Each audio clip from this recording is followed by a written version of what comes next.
Hi guys, welcome to our channel. మనం AC generators గురించి మాట్లాడుతున్నాం. మనం ఏసీ జనరేటర్స్ లోపల 2 రకాల జనరేటర్స్‌ని వాడతాం. ఒకటి సింక్రోనస్ జనరేటర్, ఇంకోటి అసింక్రోనస్ జనరేటర్. సింక్రోనస్ జనరేటర్స్‌ని ఏమంటాము అంటే ఆల్టర్నేటర్ అని అంటాం.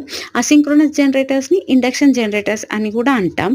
ఈ జనరేటర్స్ లోపల అంటే AC generators law of conservation of energy వచ్చేసరికి ఏంటి అనంటే, మనం ఎనర్జీని ఎక్కడ గూడా మనం క్రియేట్ చేయలేమండి. జస్ట్ డిస్ట్రాయ్ చేసాం. అంటే కన్వర్ట్ చేసాం. ఒక ఫార్మ్ నుంచి ఇంకో ఫార్మ్‌కి కన్వర్ట్ చేయడం మాత్రమే పాసిబుల్ అయితది. ఎనర్జీని ఎక్కడ గూడా మనం క్రియేట్ చేయం. ఫర్ ఎగ్జాంపుల్ మోటార్ తీసుకున్నట్టయితే, మనం మోటార్‌కి ఏం చేసాం? ఎలక్ట్రికల్ ఎనర్జీ అనేది ఇచ్చి మెకానికల్ ఎనర్జీ అనేది అవుట్‌పుట్ తీసుకుంటాం. అదే జనరేటర్‌కొచ్చేసరికి ఏమైతది? మెకానికల్ ఎనర్జీ అనేది ఇన్‌పుట్ ఇచ్చేసి ఎలక్ట్రికల్ ఎనర్జీ అనేది అవుట్‌పుట్‌గా తీసుకుంటాం.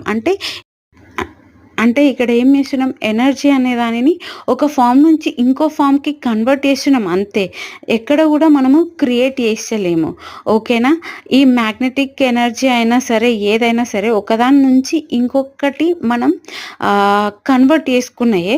దీనికి కంటిన్యూషన్స్ ఏసీ జనరేటర్స్ గురించి పార్ట్ 2 వస్తది. Please stay tuned our channel. Please subscribe to our channel.